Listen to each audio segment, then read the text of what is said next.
este asunto del desfile en donde estuvo la delegación rusa, sí ha brincado mucho, sí ha llamado mucho la atención. Yo le estoy preguntando, pues, qué opina de ese asunto. Ayer subíamos algunas cosas a nuestras redes sociales y bueno, se ha generado mucha interacción al respecto del tema. Pero no para nada más con lo de Rusia.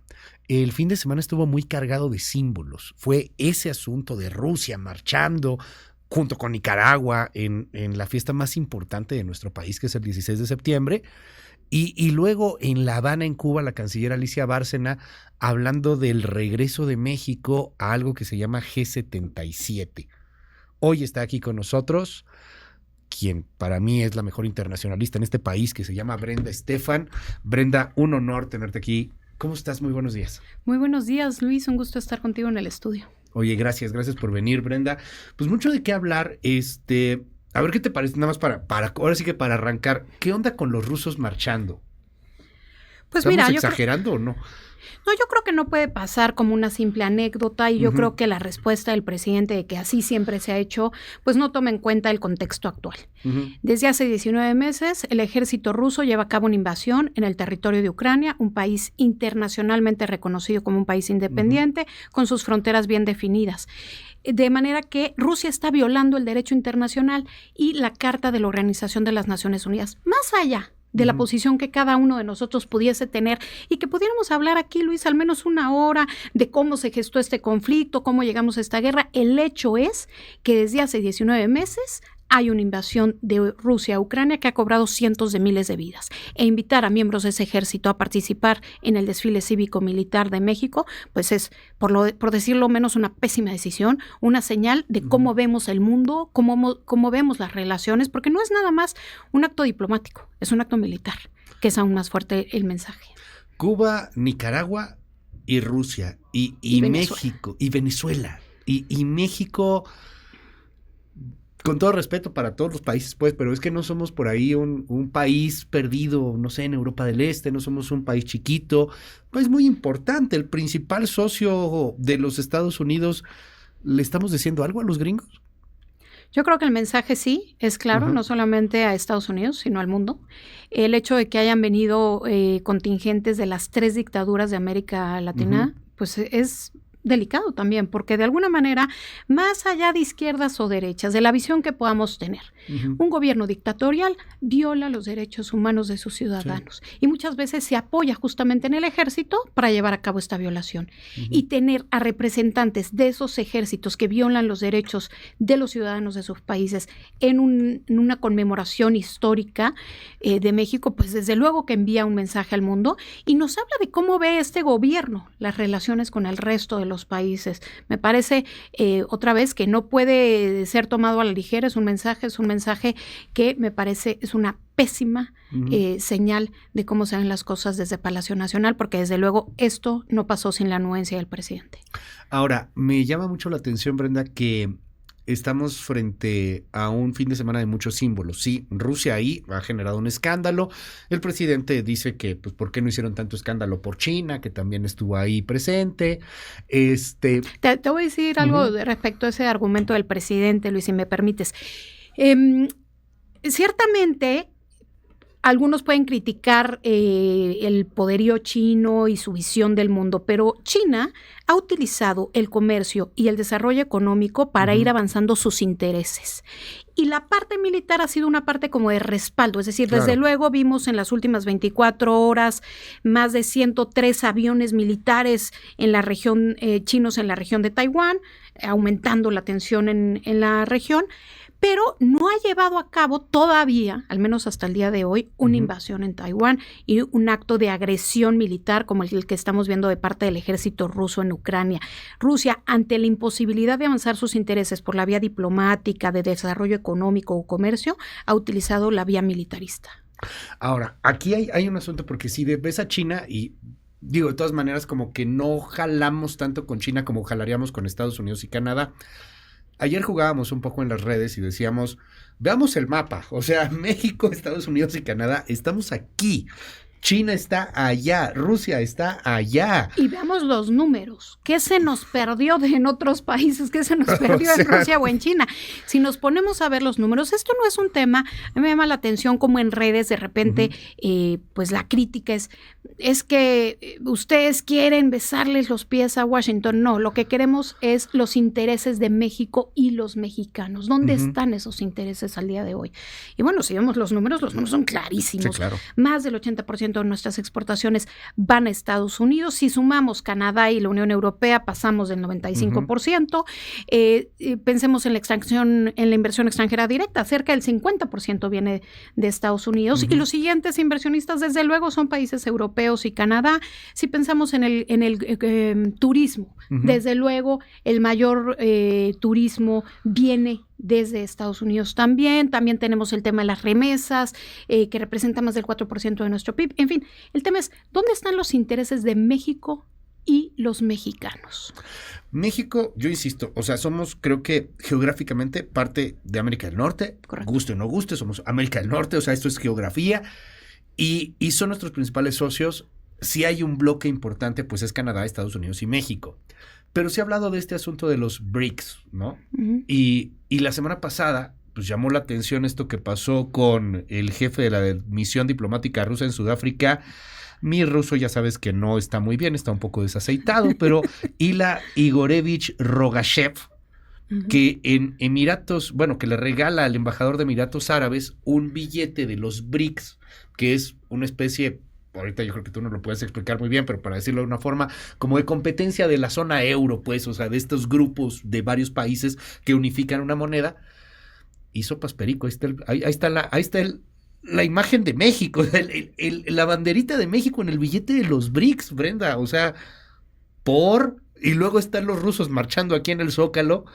¿Qué están haciendo que no sabemos? No hay ninguna duda de que los BRICS están buscando restarle importancia al dólar en el comercio global.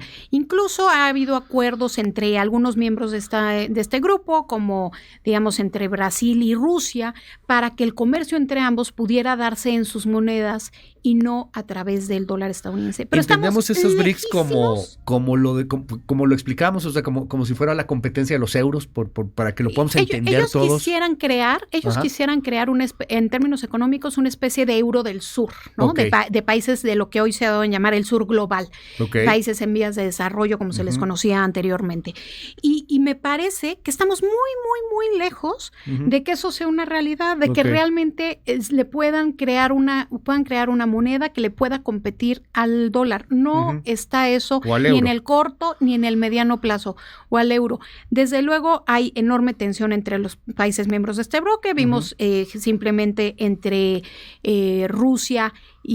entre India y China hace un par de semanas ejercicios militares, una gran controversia por el tema del mapa publicado por China como su mapa oficial, en donde pues marca dentro de sus fronteras áreas que son consideradas por India como propias, y esto generó una enorme tensión y de hecho pues vimos cómo Xi Jinping no fue a la reunión del G20 que se llevó a cabo en Nueva Delhi.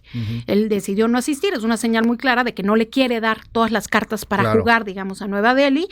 Y más allá de las tensiones que hay entre estos dos países, en términos económicos, hoy, pues, arriba del 85% del comercio se da en dólares, y si sumamos el euro, pues, desde luego es prácticamente arriba del 95%. ¿Quiénes son estos BRICS? O sea, está Brasil, Rusia, India, China y Sudáfrica.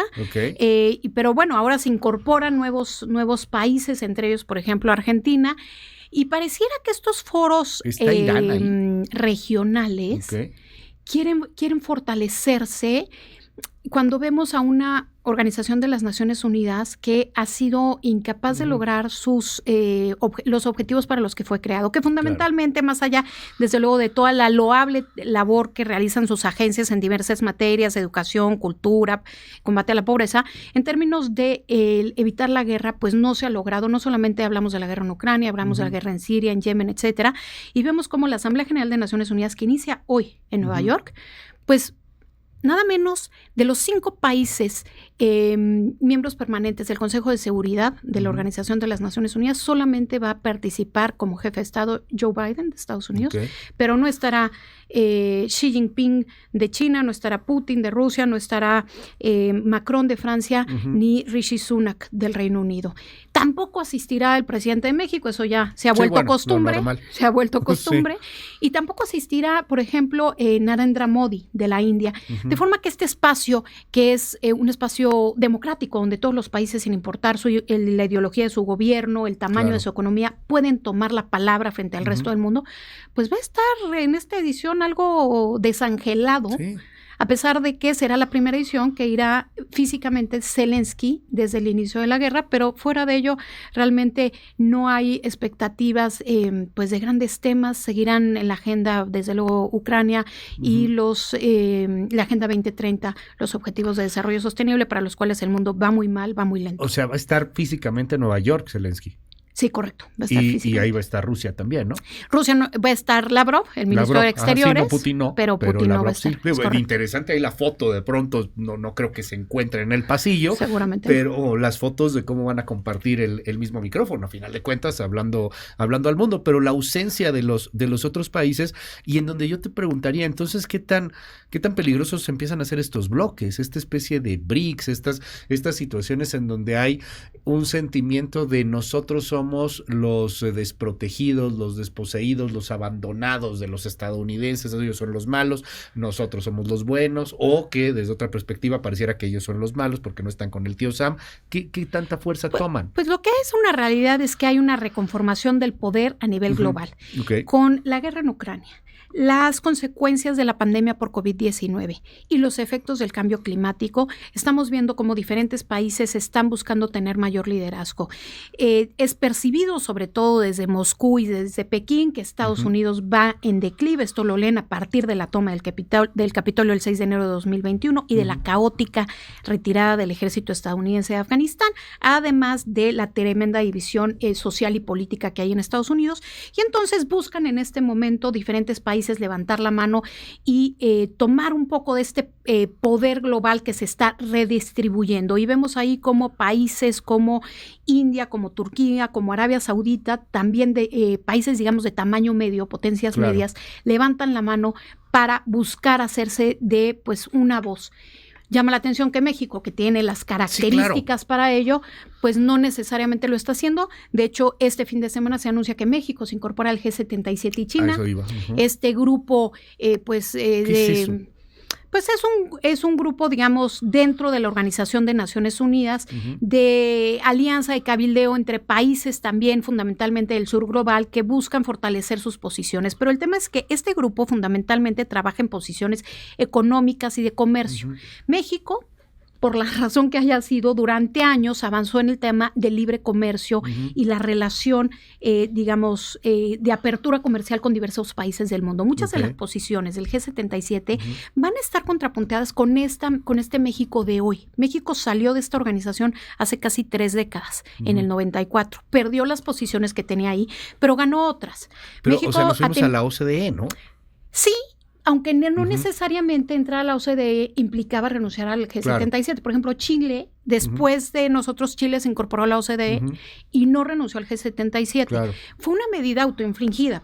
Pero el tema es que después de eso, a base, pues, de músculo diplomático, México logró forjar una voz también incluso como de engrane entre los dos mundos, digamos. Era para el Reino Unido, para Francia, era también un vaso comunicante con el grupo G77, del cual México pues también era observador, pero hay otros espacios, por ejemplo, está el grupo de países no alineados, que mucha gente lo asocia con la época de la Guerra Fría, pero que sigue existiendo a nivel de grupo en la Organización de las Naciones Unidas, y México también es ahí observador. Ahí son temas más geopolíticos, pero en los temas económicos me parece una decisión, pues por decirlo menos, que plantea una interrogante sobre qué es lo que está queriendo la Cancillería, porque no tenemos los recursos económicos en la Cancillería en este momento, ni diplomáticos, porque hemos perdido grandes cuadros, para realmente lograr tener una influencia en el G77. Los liderazgos están ya muy bien consolidados en este grupo, ha pasado demasiado tiempo en el que hemos estado fuera, y regresar a disputar posiciones de poder en el grupo no va a ser sencillo, menos con las condiciones que tiene la Cancillería. Me parece que la canciller llega pues casi al final del sexenio, y quiere tomar algunas decisiones como si fuese el principio del sexenio, cuando ya no hay tiempo. Va a dejar a México ahí en el G77 un poco al garete. Sí, claro. Y es una declaración quizá más para hacer ruido, más para la política, inclusive de consumo interno. Sin duda. Puede ser. Porque, a ver, para muchos opositores al presidente López Obrador venimos del G20, ¿no? O sea, somos parte del G20, ¿por qué queremos ir al G77? ¿Por qué queremos ir con estos países en los cuales tuvimos una visión, insisto, a lo mejor muy frívola, muy cerrada, pero que el opositor de López Obrador, que al presidente le encanta provocar a sus opositores y a sus conservadores, pues lo ve de alguna u otra forma. Y yo creo que sí lo leen, sobre todo porque en este grupo hay países como Cuba, que tienen enorme poder. Mundo, ¿no? Tan es así que la cumbre fue del G77, fue este fin de semana en La Habana. Cuba tiene mucho poder dentro del G77 y esos desde luego son mensajes que puede mandar el gobierno a su electorado. Pero en términos reales, yo soy una convencida de que tiene que existir la cooperación sur-sur. Pero no creo que este sea el foro adecuado para México. Creo que nos resta independencia, nos resta esta posición de engranaje de los dos mundos. Hay otros espacios. No sé si México esté pensando en una eventual candidatura a la Secretaría General de Naciones Unidas para suceder en sucesión de Antonio Guterres, pero para ese apoyo, pues me parece que esta tampoco sería la decisión correcta, porque podríamos ganarnos el veto quizás de Francia, de Reino Unido e incluso de Estados Unidos. Ahí quizás más bien tendría que comunicarse la Cancillería más con el GRULAC, que es este grupo de América Latina y el Caribe dentro de Naciones Unidas, uno de los 5 grupos regionales. O sea, sería una decisión más bien pensada, pero yo no sé, es que luego no piensan mucho las decisiones que hemos visto en este gobierno. Salvo que hubiese, ¿no? Son muy de víscera, ¿no? Así de, porque es interesante, o sea, a lo mejor es para ganar más votos, etcétera, pero... Hay dos opciones, una que sea un tema ideológico, que realmente vaya a alimentar el tema electoral justo cuando vamos a entrar ya a un año de elecciones presidenciales, o un tema pues casi de nostalgia de algunos de las personas que están hoy a la cabeza de la Cancillería, y el otro, que México tuviese la idea de plantear una reforma de gran calado internacional para la cual requiera el apoyo del sur global en su conjunto. Fuera de ello, me parece una mala decisión, Luis. Creo que el México estructuralmente está en otro lugar en este momento. Pega la salida de Ebrard, ¿no? En este punto. O sea, no sé si un Ebrard hubiera hecho eso. No sé si cambia mucho el asunto de Bárcena Ebrard. Ebrard pues ya está en su juego político y bueno, pues dejó la Cancillería. Se ha hablado mucho de cómo han sacado a mucha gente que estaba en el equipo de Marcelo Ebrard, que estuvo con el canciller muchos años y de pronto lo sacaron de Relaciones Exteriores de tajo. Y pareciera que sí hay una marca ahí importante. Sé que es un asunto sumamente político, pero pues pareciera de pronto un cambio. Yo creo que si Ebrard hubiese querido regresar al México al G77, lo hubiese hecho al principio del sexenio y no se hubiera esperado hasta ahorita. Sí, entonces, tienes razón. Si hubiera él seguido, probablemente no estaría sucediendo esto. Tampoco me parece que sea una decisión. Aunque también el hombre revive la CELAC, ¿no? O sea, habría que... Sí. Tampoco creo que esta es una decisión que venga desde Palacio Nacional, tomada per se, sí con la anuencia, desde luego, pero no tomada por el presidente, porque el presidente no creo ni siquiera que sepa que es el G77, honestamente. Entonces, creo que más bien, sí, desde luego tuvieron la anuencia del presidente para hacerlo, pero creo que es una visión más de esta canciller, que es una mujer que desde luego conoce la Organización de las Naciones Unidas. Ella fue jefa de oficina del secretario general de las Naciones Unidas, pero justamente ella estaba del lado del secretariado. Y entonces no necesariamente veía el tema de México como participante de estos grupos, que además... Digamos, el G77 históricamente ha sido como un grupo más de bloqueo de iniciativas comerciales, presupuestales, y México normalmente no bloquea en lo multilateral. Habría que ver qué gana México en lo multilateral con esta adhesión al grupo de los 77. A mí me parece que es más lo que pierde que lo que gana. Brenda Estefan, un honor siempre tenerte aquí en el espacio, aprender de ti. Muchas, muchas gracias. Te seguimos en tus redes. Claro que sí, Luis. Me pueden encontrar en Twitter como @b_estefan y en Threads como Brenda Estefan M. Mil gracias, Brenda. Se reventó el Twitter. Híjole, muchos mensajes, algunos de que sí, que le estamos besando los pies a Washington, otros que... Ahorita platicamos de algunos mensajes que llegaron por acá.